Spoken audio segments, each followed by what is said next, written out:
What's up, everybody, and welcome back to another East Coast Avengers Agents of S.H.I.E.L.D. episode recap. Of course, you got me, Dominic here, and of course, JT here. Hello. We're going to recap episodes 9 and 10 of Agents of S.H.I.E.L.D.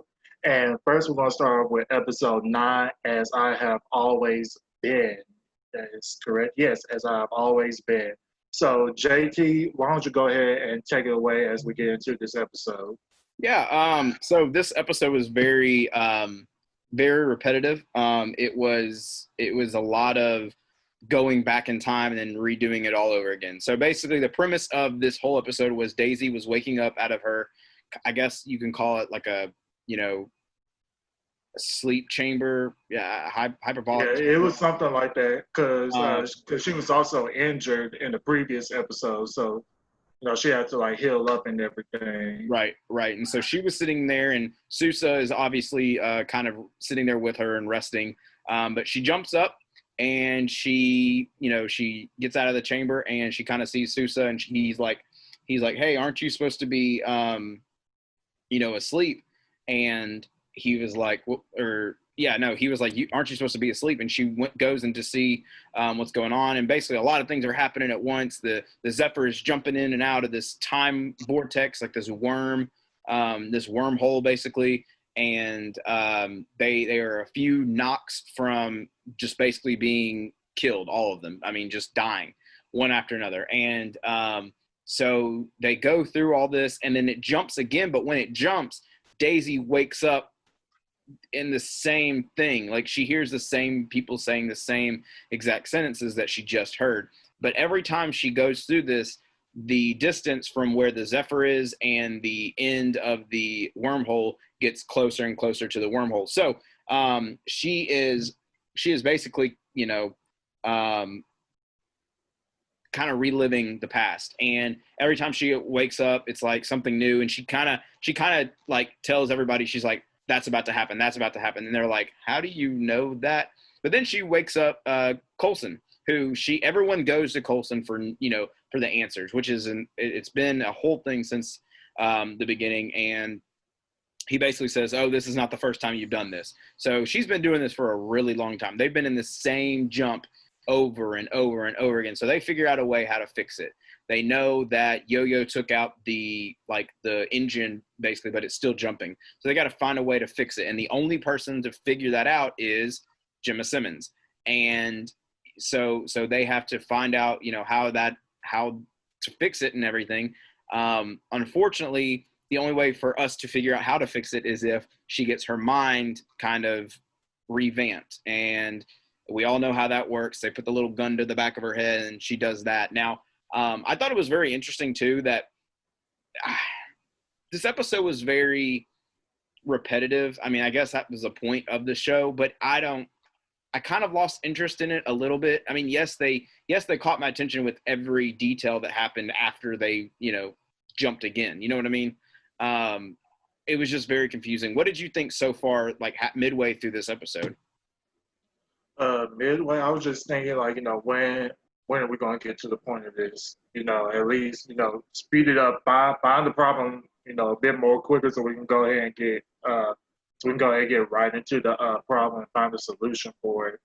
But I guess every time we see them, jumping back in time and whatnot, it gives us a little bit more detail and try to like put puzzle pieces together.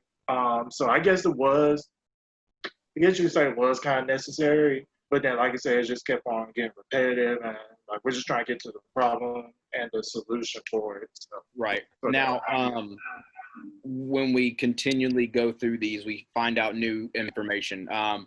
So we find out that we have to get Gemma Simmons' mind kind of revamped, like I mentioned, and so they take her into the room. And when the one time they take her to the room to put the thing to the back of her head, both Gemma Simmons and Daisy die because there is a leakage of some coolant or some gas that goes into the chamber, and they can't escape.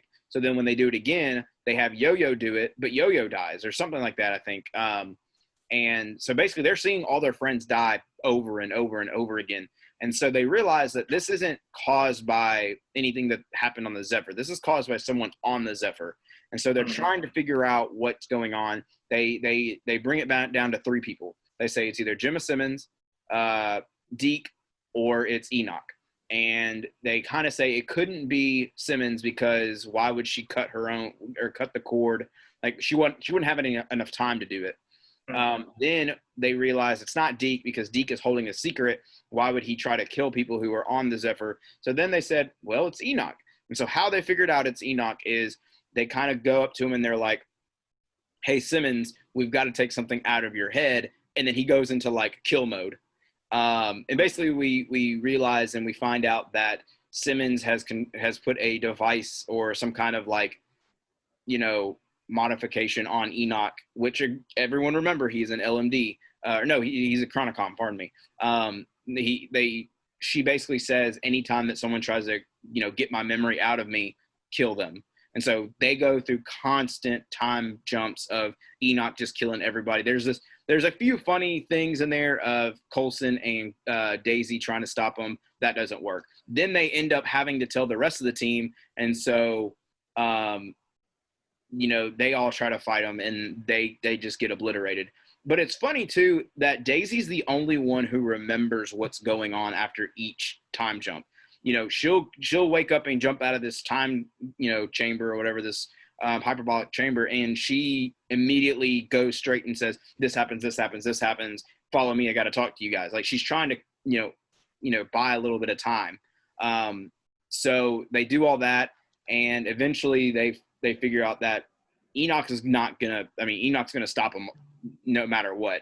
And so basically what they have to do is they finally kind of control Enoch, and they get the information out of Simmons, and it comes to find out that the only way to stop the time jump from jumping is a device that Enoch has in him, which is called his heart, or his, whatever Chronicoms use as hearts, whatever.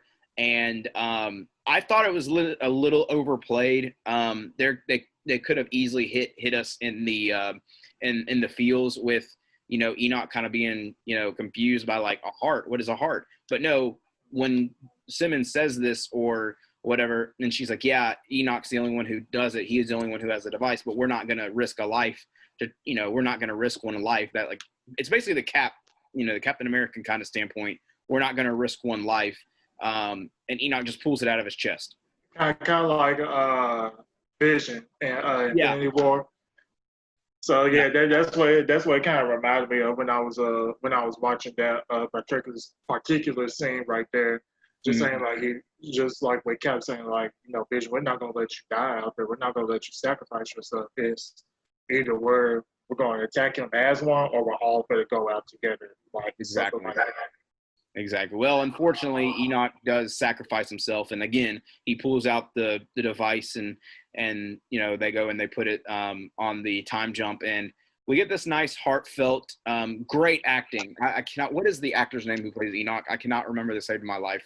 Find that out. Give me a second. Yeah, find that out. But basically, guys, what is happening is Enoch is he's feeling emotions. It seems like he's starting to feel these. Chronicoms don't have emotions, but he's starting to feel them. And he's like, I don't want to be alone.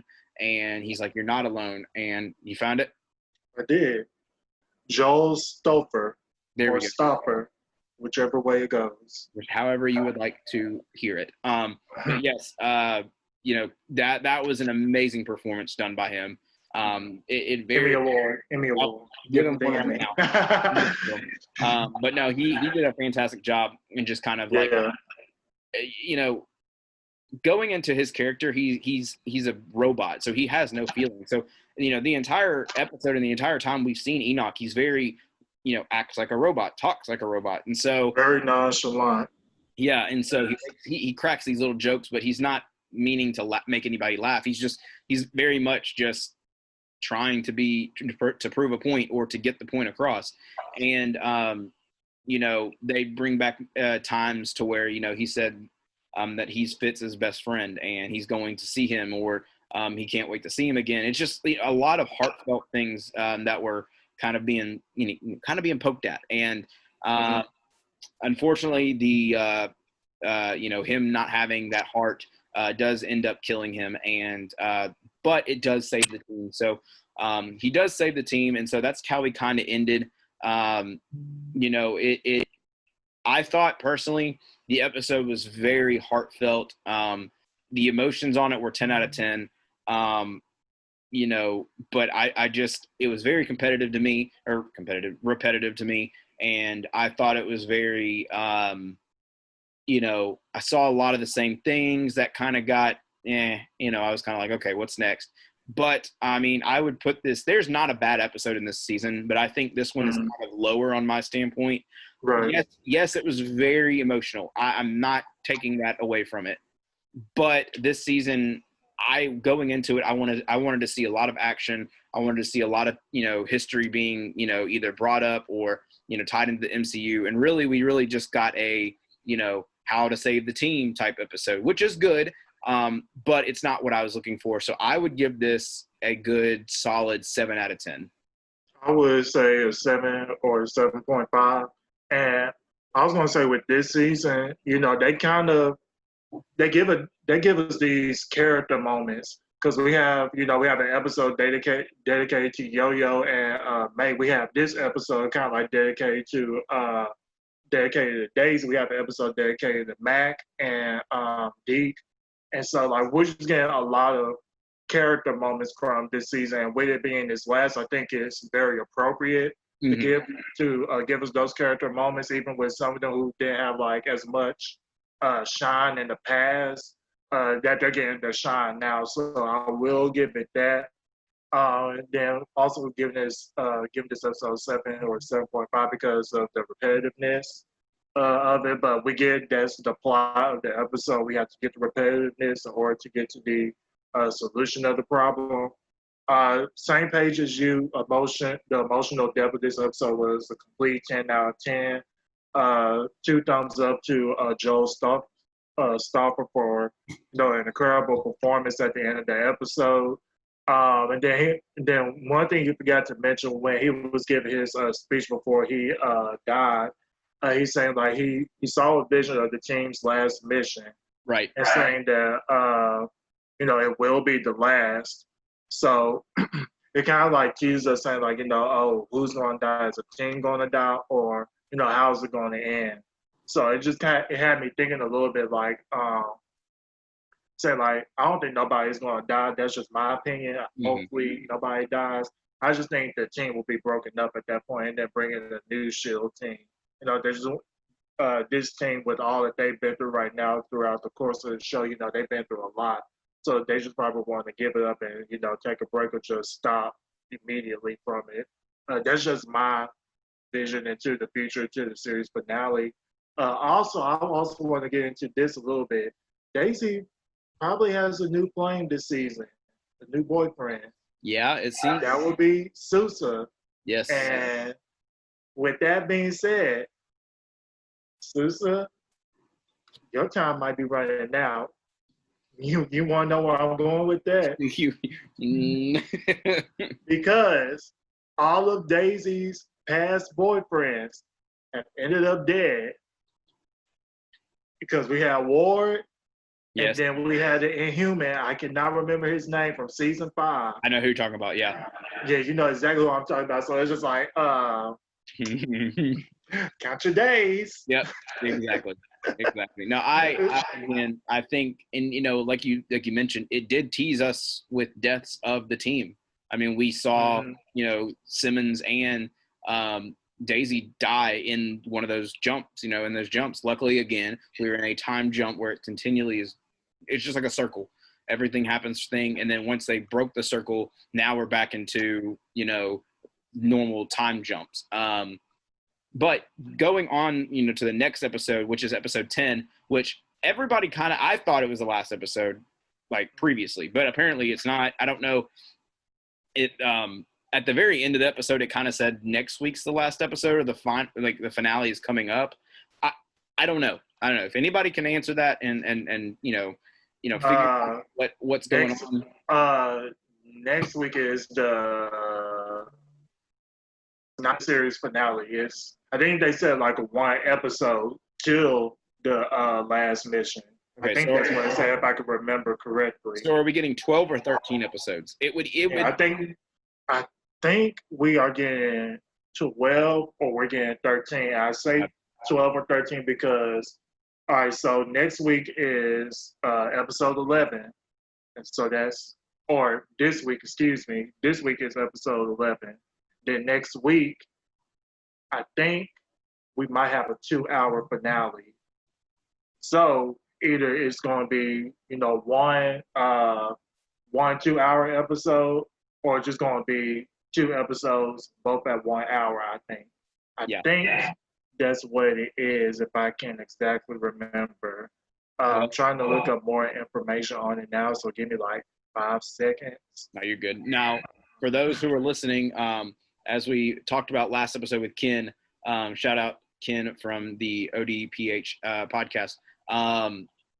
We are thinking about doing a group-wide, a huge get-together for everyone who's a part of, the fandom of Agents of S.H.I.E.L.D. We do want to do an after-show kind of, or a talk about, like we're doing here, a recap and review of the final episode, and then just kind of give our overall thoughts of the season. So stay tuned for that. But what did you find out, Dom? So it is 13 episodes. This week, 1 episode. Next week, 2 episodes. So I'm guessing it's going to be 1 hour is episode 12, and then the next hour is episode 13, which is the series finale. Gotcha. So well, I think that's going to how they split it up. This is my information from Wikipedia, and Wikipedia can be resourceful at some time. So yes. Well, everybody, it's coming down to the last season, and as we see in episode 10, we're starting to get a team together, but not the Agents of S.H.I.E.L.D. team. We're getting together an Anarchy team led by Nathaniel Malik. Now, Nathaniel, obviously, in the previous, I guess, episode, what was it? 8. Was it 8? Thank you. I think 8. He kind of recruited Cora, which is Jia-Ying's daughter. That's not Daisy. It's all confusing, guys. Family matters. Family in this whole season is like a big, proponent.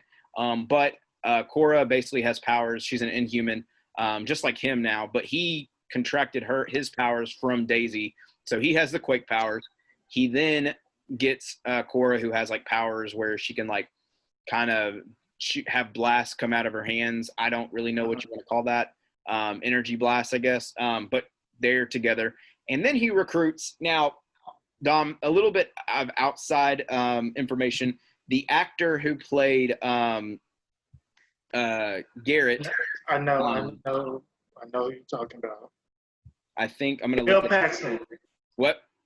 Was it Bill Paxton who played the present day Garrett, like back in like a few seasons ago? Is that who you're talking about? Yes. Bill Paxton, yeah. Now, rest in peace to Bill, because he did unfortunately pass away in 2017. However, we're going back in time, so we needed someone to play a Jason Garrett from, when the startup of Hydra and the startup of S.H.I.E.L.D. And so who did they get to play? It was a phenomenal choice, but his son. That is just, what a way to honor his dad. Amen. I don't care if Jason Garrett was evil at this point or evil in the entire show or episode, but man, he played a great Jason Garrett. I mean, he really did. Right. We come to find out that Jason is at a bar, the S.H.I.E.L.D. bar that we have mentioned several times, and Nathaniel goes in there and they're talking, they're chatting it up, and he's like, I bet I can hit this bullseye or whatever. And he's like, okay, I'll take that bet. And then basically he goes into, he kind of talks about, his past with S.H.I.E.L.D. and what's going on with S.H.I.E.L.D. and everything. And he says, S.H.I.E.L.D.'s gonna, not help you. They're not going to be there. Once you go down in a plane crash, they're not going to save you. And that's how you're going to start your hate for S.H.I.E.L.D. And he's like, how do you know that? And then he shows him how he starts seeing the future, and he sees Sybil and stuff like that. And Sybil tells him, what's going on, what's going to happen. And so Jason Garrett's like, I'm all in. I'll help you with whatever. And so at this point, Jia-Ying and Gordo which they call him Gordon in this, but I'm almost positive that his name is Gordo, or maybe that's just his nickname. Gordon, Gordo, whatever you want to call him. Him and Jiaying jump on the Zephyr and was like, we need to save, Korra. And, they kind of are talking back and forth, and Daisy doesn't know that Korra is her sister, technically. But Jiaying is kind of like, Jiaying doesn't know Daisy exists. So Korra is Jiaying's daughter. So let's go through the timeline. Korra's born. She's an inhuman. Jiaying is trying to help her. She does end up in the base timeline. She does, kill herself. But in our timeline, Nathaniel stops her and recruits her to be evil. So Jiaying is trying to now help Korra. So, Daisy doesn't know this. Jiaying doesn't know Daisy's alive or even existed. And so I believe they send Coulson and May, I believe it's Coulson and May, into the afterlife to kind of rescue. No, it's you mean Coulson and the teleporting guy? Gordo, yes. It's Coulson and Gordo, and when they teleport to afterlife, there's Nathaniel, and they're 10 steps ahead of S.H.I.E.L.D., so he knew they were coming anyways, and so he shoots Gordo, ices him or whatever, and he talks to Coulson, and Coulson is now introduced to Jason Garrett, a younger version, and he's kind of like, you look kind of familiar, and Garrett's like, oh yeah, I've seen you a couple of times. You've died a lot, and I like that. And he goes, you have it in your eyes, Jason Garrett. And he's like, yep. Is that his name? I know I'm saying Jason Garrett a lot, but that's head football coach of the Dallas Cowboys, or not anymore. What, not X. My Cowboys lovers out there. We are looking it up as we. Yeah, so go ahead and keep talking. John Garrett. I apologize. Okay. John Garrett. Not to put Jason Garrett in the show now. I'm not putting Jason Garrett in this show. It is John Garrett. At least you got the last name right. Yes, I got we'll just call him Garrett. So Garrett, a version of him, is like, yeah, it is me. I know what happens in my future, and I know what happens in your future, and you die a lot. And he goes, and then Coulson kind of plays on with it and was like, oh, which one did you like the best? And he goes, the one with the guy with the long haircut and with the pointy thingy, obviously alluding to, his death in that movie. But we get our first MCU kind of gag in there. And so they're talking it over, and they see that the guy that Jiaying's right-hand man, who is the one who can kind of manipulate energy and make a knife out of it. I don't know what his powers are, but basically that's what he does. And he is getting those powers extracted from him into one of Garrett and Korra and Malik's kind of henchmen or whatever. And so they all watch that go down. And Garrett's like, ooh, I really want that. I want that. But what power am I going to get? And he's like, oh, we got you one. There's a good one. And so they put Gordo into the machine, or into the little, chair or whatever, and they're extracting his powers and putting it into John Garrett. And now Garrett is starting to feel real good. He's starting to he's starting to feel the power. But then he says, hey, am I going to be able to keep these eyes? And he's like, I don't know about that. Yeah, maybe. Right, because remember, Gordon is blind. He has no eyes at all. Yeah, it's just a blank across his face. And so, John breaks out of the chair and everything, and he goes up and he's like, I don't know. I don't feel so good. I don't feel hot. Take this away from me. I don't want it. And then he teleports, and then he comes back into the room. He's like, oh my God, that is amazing. I love that. I love how I feel now. And Nathaniel is like, all right, well, are you ready for your first mission? He's like, absolutely. And so Gordo and Coulson are left in Afterlife, and Korra is in Afterlife as well. And so Nathaniel, Malik, and John Garrett are teleporting to I think they're at the lighthouse, right? Yeah, they're They're at the lighthouse. And so they teleport to the lighthouse. Now, while all this is going on, Daisy is kind of having a panic attack because she's like, I know my mom's here, but she doesn't know who I am. So, like, should I talk to her? If I do, what am I going to say? And Seuss is like, well, yeah, go for it. Like, you know, I'm still alive and we're breaking the past now. So why, you know, what's to stop you from talking to your mom? And she's like, I don't know how I'm going to feel. And he's like, just do it. I mean, he's just kind of like, all right, go for it. Like, you will never know how you feel if you don't do it.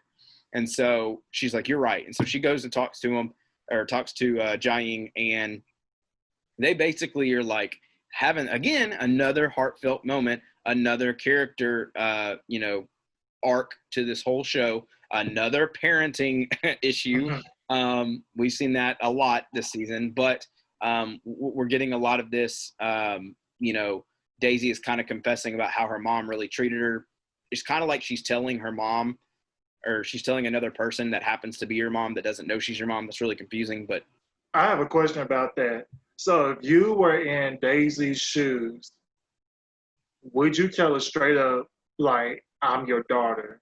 Like, I know I don't exist yet, but you're gonna have me like in a few years or so. Would you tell her that I'm your child?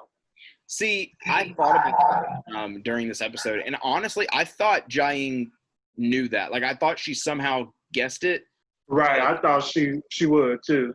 but she didn't. And we just got this heartfelt moment later on that we'll discuss. But you know, it's so difficult to say that because, you know, if I was in that situation, I probably would, just to make myself feel a little better. Just to be like, hey, you know, this is kind of awkward for me and probably for you, but more awkward for me because you're actually here, right here. In my time, Right. you're dead, and I know what you did, but here you're not, you know, you don't know what you're doing. You don't know what you did already, and you're alive. And so I think, going on that standpoint, I probably would tell, you know, my mom or my dad or whatever, like, hey, I'm your son. This is what's going to happen to me in the future, so don't do it. You know, kind of like a, Like giving like her like a precaution, basically. yeah. I mean, I don't think that would necessarily hurt I mean, it would in some ways kind of jeopardize the time stream, but we've already seen it, you know, plenty of times in this season that the time stream has already been messed with. So I don't know if that'll, you know, cause any damage. But as they're having that heart to heart or whatever, Malik and Garrett are now on the in the lighthouse, and Garrett meets May, and he pops up, and May's like, who are you? And he was like, Melinda May. And then she's like, do I know you? And she was like, and he's like, yeah, we've had plenty of battles together and, you know, against each other and blah, blah, blah. And she kind of is like, oh, John Garrett. And he's like, in the flesh. And then they start fighting, and then he teleports somewhere, and we don't know where he teleports to, but we do see, you know, we do see Malik kind of roaming around looking for someone. Now, I'll tell you guys at the end who she's looking for, but that was a big old whoop. I mean, a big old twist. But you know, Daisy and Jiaying are kind of walking around, and they know that there's a breach, and they're looking for both of them. And all of a sudden, here comes Nathaniel Malik, and he walks around the corner, and he's like, I've been looking for you. And he's like, you know, what do you know, whoa, before y'all do anything, Daisy, shouldn't you tell your mom, or shouldn't you tell this person that, you know, that brought you into this world, or something along those lines. And Jiaying kind of looks over at Daisy and was like, I was the mom who you were talking about. I was the one who treated you badly. I was like, yeah. I was like, you can see that she looks exactly like you. Yeah. I was like, somebody ain't doing the math right. Yeah. No way, not the math. Somebody ain't doing the biology right. It's not no, it was, you know, the fact that that's how Jiaying finally found out that Daisy was her daughter is very, I don't know. That's tough. That is tough. And so, you know, Daisy quakes Nathaniel, and he's like, oh, you're holding back. I know you are. And then he quakes her back and pops her up against the wall. And, you know, and she's kind of like looking up. And while he's walking towards Daisy, Jiang goes and grabs him by the neck and like is taking his power from him. And, Daisy finally realizes what's about to happen. And she's like, no, Mom, stop. And then Nathaniel quakes her up against the wall, grabs her by the neck, and snaps her neck and kills her. So rest in peace, Jiang. But she is now dead. And Daisy just goes ballistic. I love those moments from Daisy because Yeah. cause you see like the light star like flickering, then they pop off and explode. Then we get like the slow motion and stuff like it reminded me like when she first got her powers. Right. Like when she comes out of the rock out after she gets hit with the Terrigen Mist. It's just kind of remind me of those type of things. And those are like my favorite moments from. Absolutely. So continue. Yes. And so she just completely blasts Nathaniel away and goes over and kind of has this like kind of surreal moment with her mom and just kind of crying. And, again, another heartfelt mother-daughter family connection, parenting connection. But then it hit me. After he killed Jiang, I was like, what? Whoa. He just did that. But what? Isn't that why are they here now? What's going on? And that's when we realize they aren't here for Jiang. They're not here for Daisy. They're not here for Deke. They're here for Gemma Simmons because Gemma Simmons has all the answers to help them get to where they want to be at. And so they go and they grab Gemma, and she is now on the Zephyr with them, and they get up and leave, and everyone realizes this now. And so May and Mac and everybody are calling to Deke, who is working on the jump, like the time jump, but he's listening to music, and so he can't hear him. And then all of a sudden he goes over and he takes off his his things, and he's like, "Hey, are we going somewhere?" And she's like, "No, you are, but we're back at the lighthouse. You need to save Gemma." And he looks over, and Gemma's kind of like trapped, or strapped in this chair. And like they like make eye contact or whatever, and the episode really ends. Or then obviously we get the next glimpse into next week's episode. But that episode was damn good. I wish we saw more of Cora because I really like her backstory. I really like what she's doing. And like you said, like going to next week's episode, we get a glimpse of it. Seemed like she switched sides at this point. She was and I forgot I want to work with S.H.I.E.L.D. now. I forgot to mention that at the very end of the episode, Coulson is talking her into that role. Like Coulson is kind of talking her into, these guys are evil. They're not helpful. They're not helping you at all.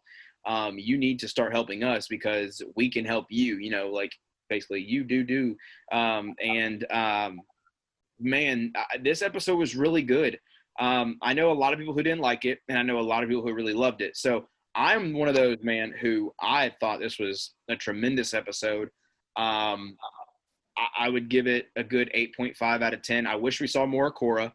I also wish we got a little bit more of interaction between John Garrett. I said that right. John Garrett and Coulson and kind of their history. Because remember, John and Phil had a ton of history when we met him. In season 1 or 2, I believe. And they had a bunch of connections. Then we realized that he's Hydra. And that whole thing is still in the back of our minds from the previous season. So the fact that we didn't get a lot of that, which is, it's understandable. He's now a part of the team, so we'll get more of that. But there's one issue that I have with this, Dom. And do you want to guess what that issue is? I do not want to guess because I do not know what your issue is with this episode. This would have been a damn good opportunity to bring Grant Ward in here. This would have been, or a name drop. It's something to do with Ward because Garrett had such an impact on Ward that it was not even talked about. Maybe it was it? I think it was probably too early to talk about. Maybe. Well, remember in John Garrett and Grant Ward's history, Grant Ward, he was kind of broken out of jail by Jason Garrett because Garrett knew who he was, John Garrett. I keep on doing that. by John Garrett. And when was that though? That Like was what year? that was right when John went to turn to Hydra. And So that was like a few years. That would technically be, so when we met, Garrett doing the darts, that would have been maybe a few years in front of that moment. And so because I think where they are now, we're still in the 80s, correct? I believe so. Yeah, so I'm thinking like that stuff with Ward and Garrett, that probably happened in the 90s, if I'm correct. Yeah. 90s, so I'm thinking we're getting. Go ahead. Because Grant Ward is like a teenager when he gets broken out of jail by John Garrett. Because also remember, Daisy isn't even born yet at this point. Right. So, it's. I just think that there was a little bit of misdirection between that. I would have loved if younger John Garrett would have been like, "Oh, you don't know who I am? I trained one of your best S.H.I.E.L.D. operatives, and let me guess, Ward," and kind of said that. I would have been like, "Oh, I know who you are." Like, I mean, obviously, right. that would have been like a clicking moment for, Coulson to be like, "Oh, you were, you're John Garrett. All right." But, again, 8.5 out of 10, solely on the fact that it was just such a dynamic episode. The fact that it was such a twist on who they were going after, not Jiang, but after Simmons. And we didn't even, that was a good bait and, switch and bait. Bait and switch, I think. That was just such a good, because Jiang is like the leader of the Inhumans almost in Afterlife. And, and that's Korra's mom. So like that would have been the ultimate person to kind of get on your side. Nope. He's just going to kill her off and go for Gemma Simmons, who is just casually just chilling. So what are your thoughts on the episode? I would give this a 9 out of 10. This was definitely one of the stronger episodes of this season. Gave us a lot of action, a lot of backstory, little fun Easter eggs in this episode. Wish we could have seen more of Daisy and her mom together. I just wish she would have told her straight up, like, "I'm your daughter from the future." They have that little moment to where they both were crying. Right. I thought that was going to be the moment to where Jiang was like, "Oh," like I'm like, Jiang, can you not see she looks exactly like you? From head to toe, she looks that's basically your twin sister at this point. Mm. But I'm not a writer, so I digress.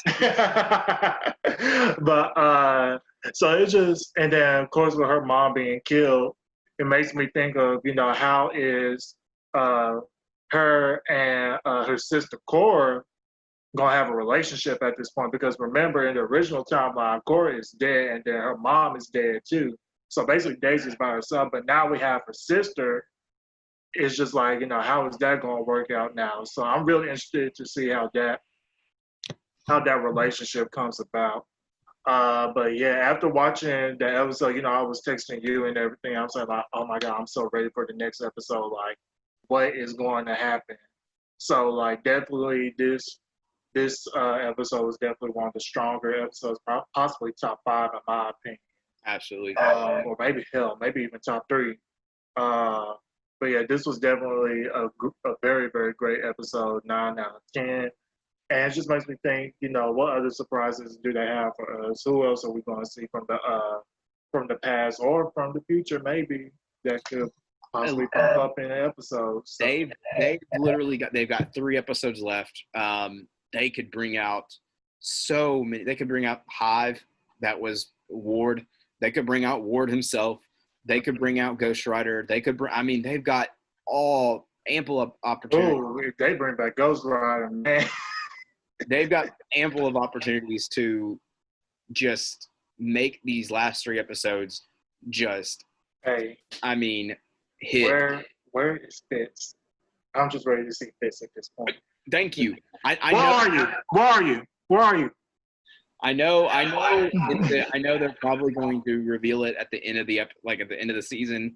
and he's probably going to be the one to save everyone. But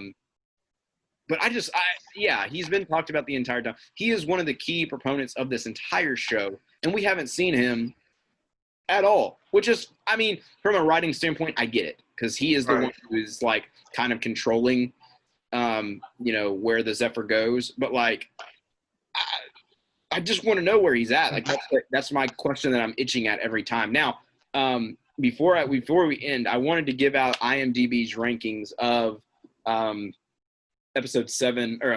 season 7, episodes 1 through 10 that we've had. Episode 1, which is called The New Deal, it got an 8.5 out of 10. Episode 2, Know Your Onions, got an 8.4. Alien Commies from the Future, which was episode 3, got an 8.7. Episode 4, Out of the Past, got an 8.9. A Trout in the Milk, which I don't like that title, it got an 8.7. Adapt or Die got an 8.6. The Totally Excellent Adventures of Mac and the D got 8.1. After Before, which is episode 8, got an 8.2. Episode 9, which, again, we ranked it at like a 7.5 out of 10, comes in as a 9.7 out of 10. Yeah. Stolen, which is, the last episode, or episode 10, got an 8.4 out of 10. Now, the titles leading up to the ending, episode 11 is called Brand New Day. Episode 12 is called The High is at Hand, or The End is at Hand, pardon me. The End is at Hand. And episode 13, the last episode of Agents of S.H.I.E.L.D, is called What We're Fighting For. And it says the dates of these episodes are August 5th for Brand New Day, episode 11. Episode 12 is for August 12th, and episode 13 is for August 19th. Oh, really? Yep, that's what IMDb has. Wikipedia says 12 and 13 are August 12th. Who lying? He's lying. Somebody lying. Somebody not doing the math right. I guess not. But ABC, yeah. you gotta jump in at this point. But yeah, do you have anything to add or anything to say? Ready for these last 3 episodes. That's all I gotta say. Seems like we might have, on that last episode, whether it's August 12th or August 19th, we might have to take a day off from ECA from recording so we can go ahead and watch it. Hey, you gotta do what you gotta do. Yeah, that is true. That is true. Man. But yeah, so I think that would do it for this episode recap of Agents of S.H.I.E.L.D. So possibly the next one that you will see will possibly be our last one. So probably a couple weeks from now. Yes, sad face. Very sad. But you might see a whole lot more people when it comes to this last viewing. So make sure you guys stay tuned for the next Agents of S.H.I.E.L.D. episodes, and then also be looking out for more content from us. We have a few things that we have coming up for you guys, and then also we have our episodes that we usually do that comes out every Thursday morning. So make sure you guys go check that out. And don't forget to like and subscribe to this video and to our channel. Definitely have more and more content coming from you guys. So with that being said, this is Dominic and JT signing out. Guys, have a great night.